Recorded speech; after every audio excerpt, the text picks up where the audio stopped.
우리 한 절씩 교독하면서 읽도록 하겠습니다. 그러므로 함께 하늘의 부르심을 받은 거룩한 형제들아, 우리가 믿는 도리의 사도이시며 대제사장이신 예수를 깊이 생각하라.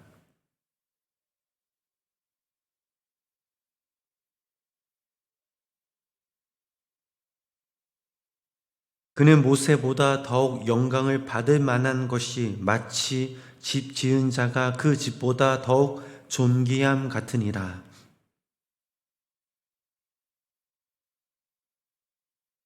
4절 말씀입니다.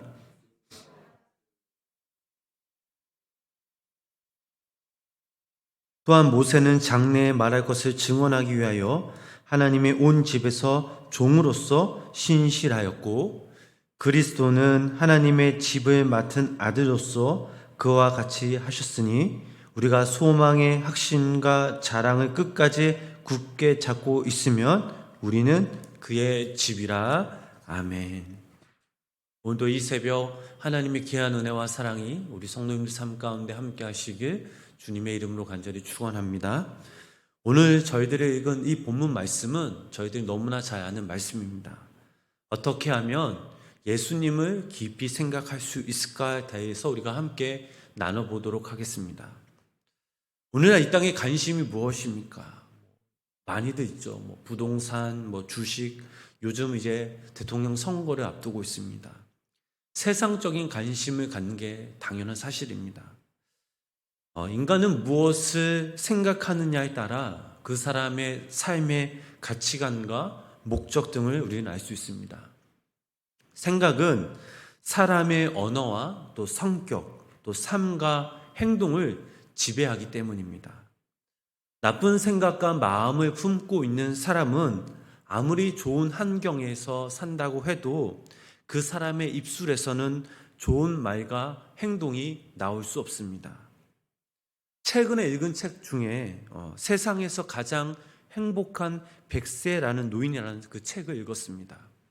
이 책의 주인공은 바로 에디 제구라는 그 사람입니다. 지금 100세가 넘으신 분이죠. 1920년 독일에서 태어난 유대인이었습니다. 어렸을 때 부모님이랑 또 동생이랑 함께 행복하게 살았고 또 좋은 대학교에 입학하여 열심히 공부하였지만, 그러나 독일 그 당시 나치가 정권을 잡고 난 이후 독일 상황은 그야말로 최악이었습니다. 특히 유대인들에게는요. 유대인이라는 이유로 약 7년 동안 유럽에 있는 그런 수용소를 전진하면서 수십 번을 죽을 고비를 넘긴 그런 인물입니다. 특히 아우슈비츠라는 그런 수용소에서는 인간 이하의 생지옥을 경험하게 됩니다. 그 책에 보면 그런 경험담이 아주 정확하게 적나라하게 적혀 있습니다. 이 에디 제이쿠는 어떻게든 살아남으려는 그런 목적과 생각이 있었습니다. 도저히 인간이 경험할 수 없는 그런 곳이었지만 그의 마음과 생각을 붙잡고 버티었습니다. 그랬더니 결국 그는 살아남을 수 있었습니다. 하나님의 자녀인 우리의 모습을 돌아보면 특히 마귀는 우리를 시험할 때 먼저 마음과 생각을 공격합니다. 마음과 그 생각을 흔들어 놓죠. 점점 그 영역을 넓혀서 사람의 생각을 지배하고 결국 그 사람의 생각을 통제하는 게 바로 마귀의 시험입니다. 생각이 통제되니 육체가 지배당하는 것은 그야말로 시간 문제입니다. 그러므로 우리가 이 땅에서 살아갈 때에 어떤 마음과 생각을 갖고 사느냐, 하나님께 어떤 마음을 갖고 있느냐, 이것이 참으로 중요합니다. 우리 본문 1절 말씀을 우리 다시 한번 함께 읽어보도록 하겠습니다. 그러므로 함께 하늘의 부르심을 받은 대제사장이신 예수를 깊이 생각하라. 아멘. 히브리서 1장 2장 말씀에서는 예수님이 어떤 분이신지에 대해 말씀 함께 나눴고, 또 3장부터는 이러한 예수님에 대해 배울 뿐만 아니라 이제 예수님을 깊이 생각하라라고 권면하고 있습니다. 이 말은 우리의 믿음의 주 대신 예수님이 어떤 분인지를 알고 또 인식하는 데 그치는 것이 아니라 예수님을 품어야 한다라는 사실입니다. 어떤 일이든 깊이 생각하지 않고 섣불리 행하게 되면 어려움이나 역경을 만날 때 확신이 없어지고 실수를 하게 됩니다. 반면에 전념하여 깊이 생각하고 또 숙고할수록 어떤 역경에도 흔들림 없이 더 좋은 결과물을 얻을 수 있게 됩니다. 마찬가지로 성도의 신앙생활에서 승리를 맛보려면 그 신앙의 핵심을 이루고 있는 바로 예수 그리스도에 대해 우리는 깊은 생각이 필요합니다. 그분의 사역을 깊이 살펴보면서 그분의 권위를 깊이 묵상할 때 성도는 비로소 세상의 강풍과 유혹 앞에서 흔들리거나 불안해하지 않은 채 끝까지 믿음의 길을 당당하게 걸어갈 수 있는 것입니다. 반면에 우리 스스로 자신을 가시하여 주님을 등한시 여긴다면 결국 우리들은 영적으로 표류할 것입니다. 예를 들면 이런 겁니다. 배가 그 길을 한 방향으로 고정시켜 놓으면 어떻습니까? 고정된 그 방향의 상태로 향해야 합니다. 똑같은 이치입니다. 예수님께 우리의 생각을 고정시켜 놓지 않으면 그 방향으로 가겠지만 반대로 고정시켜 놓지 못한다면 파도나 바도의 바람에 휩쓸려 갈 길을 잃어버리고 말 것입니다. 예수님의 수제자 베드로를 한번 생각해 보시기 바랍니다. 물 위를 걷던 그가 갑자기 왜 빠졌습니까? 그의 시선이 주님이 아닌 파도와 바람으로 옮겨졌기 때문입니다. 성도님 여러분, 우리가 예수님을 깊이 생각하지 않아 신앙이 흔들리는 사람에게는 주님은 뭐라고 말씀하십니까? 믿음이 적다라고 말씀하십니다. 이 말씀은 여전히 세상과 주님 사이에 갈등하며 갈 바를 정하지 못한 사람들에게 하신 말씀입니다. 이러한 신앙의 수준에 머무는 사람은 감정에 의해 쉽게 좌지우되고 어려움을 만나게 되면 금세 무기력해집니다. 이들의 공통점이 무엇입니까? 바로 예수님을 깊이 생각하지 않았기 때문입니다. 예수님을 자신의 삶의 주인으로 모시지 않았기 때문입니다. 그렇기 때문에 예수님이 어떤 분이신지 또 믿음의 바른 길이 무엇인지에 대한 해답을 얻을 수 없기에 방황하며 좌절하며 낙심할 수밖에 없습니다. 자, 그렇다면 우리들은 이제 어떻게 해야 할까요? 선택은 우리가 해야 합니다. 예수님을 생각하지 않고 무기력한 삶을 살 것인지 아니면 우리 삶의 해답을 가지신 믿음의 그 주님을 깊이 생각할 것인지 이 선택은 바로 우리가 해야 하는 것입니다. 정답은 이미 나와 있습니다. 당연히 하나님의 자녀인 우리가 우리 삶의 주인 되신 그 주님을 깊이 생각하며 바라봐야 합니다. 이것은 단순히 바라보거나 아무런 의지 없이 결단하는 것이 아닙니다. 마음을 온전히 기울여 예수님에게 완전히 사로잡혀 바라봄으로써 결단하는 것을 의미합니다. 아가서는 그리스도에 대한 우리의 이런 자세에 대해 너무나도 적절한 표현을 제시해주고 있습니다. 그 말씀 한번 읽어보실까요? 아가서 8장 6절 말씀 우리 함께 읽어보도록 하겠습니다. 너는 나를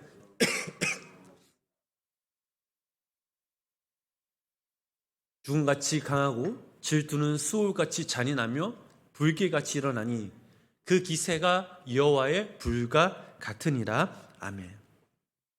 마치 사랑하는 연인에게 사로잡혀 넋을 잃고 꼼짝할 수 없는 것처럼 진실한 성도는 바로 그리스도에게 온전히 사로잡혀 몸과 마음, 생각이 바로 예수님의 것이 되어야 한다라는 것입니다.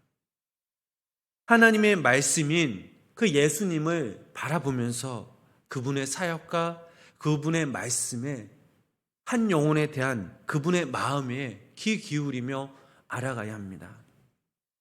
예수님을 우리가 진정 알아갈 때, 또한 생각할 때에 우리의 신앙은 강한 반석이 될 수 있습니다. 베드로가 예수님을 어떻게 고백하였습니까? 마태복음 16장 16절 말씀을 읽어보면 베드로가 이렇게 고백합니다. 시몬 베드로가 대답하여 이르되 주는 그리스도시요 살아계신 하나님의 아들이시니이다. 또한 마태복음 26장 35절 말씀을 보면 이렇게 고백하였습니다. 우리 함께 읽어보도록 하겠습니다. 베드로가 이르되 내가 주와 함께 죽을지언정 주를 부인하지 않겠나이다 하고 모든 제자도 그와 같이 말하니라. 아멘. 제자 중 베드로가 가장 먼저 확신을 가지고 주님께 나와 이렇게 고백하였지만 주님께서 잡히신 그날 밤 예수님을 저주까지 하며 주님을 부인했던 베드로의 모습을 우리들은 너무나 잘 알고 있습니다. 왜 베드로가 이와 같은 실수를 반복하였을까요? 주님의 마음을 몰랐을 뿐더러 주님을 깊이 생각하지 못했기 때문입니다. 사랑하는 성도 여러분, 오늘 히브리서가 강조한 것은 예수님께서 이 세상 모든 사람, 사물, 사상보다 더 우월하신 분이라는 사실을 강조하고 있습니다. 예수님 자체가 하나님이심을, 또 이 땅 가운데 가장 아름다운 이름을 소유하신 분, 그분이 바로 우리의 삶의 주인 되신 바로 예수 그리스도이십니다. 그러므로 우리는 이 예수님을 끝까지 붙잡아야 합니다. 세상에서 우리에게 편안함, 행복, 기쁨을 주는 것들이 참으로 많이 있습니다.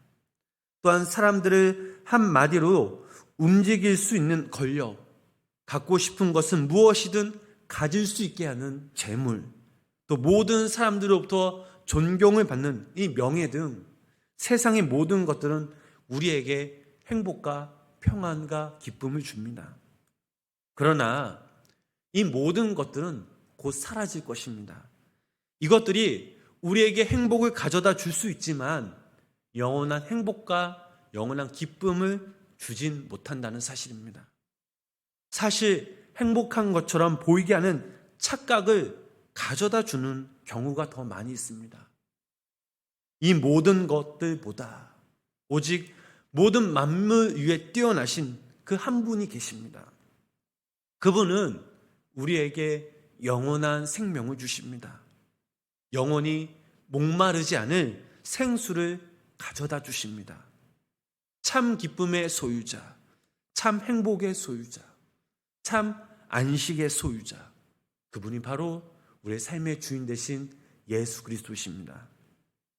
여기 모인 우리 성도님들이 오직 예수 그리스도만을 붙잡으시며 깊이 생각하시길 권면드립니다. 예수님을 깊이 생각하실 때 주님의 마음이 우리의 마음이 되며 주님의 생각이 우리의 생각이 된다라는 사실입니다. 바라기는 오늘 하루도 예수님을 깊이 생각하시며 주님의 마음을 닮아가며 주님의 행실을 쫓아 우리의 삶을 통해 많은 열매들을 맺으며 더욱더 주님으로부터 평안과 안식, 기쁨을 얻는 귀한 우리 성도님들의 삶이 되시길 주님의 이름으로 간절히 축원합니다. 기도하겠습니다. 전능하신 주님, 오늘도 이 새벽 하루의 첫 시작을 예배로 시작하게 하시며 감사합니다. 부족하고 연약한 저희들이기에 더욱더 주님을 온전히 사모하게 하여 주시옵소서. 오늘 하루도 이 땅에서 살아갈 때에 예수님을 깊이 생각하게 하여 주시옵소서. 우리의 생각과 시선이 날마다 주님을 향하게 하시고 또 하나님의 마음이 우리의 마음이 될 수 있도록 더욱더 주님을 닮아가며 주님이 걸어가신 그 길을 믿음으로 함께 걸어가는 귀한 우리 공동체가 되게 하여 주시옵소서.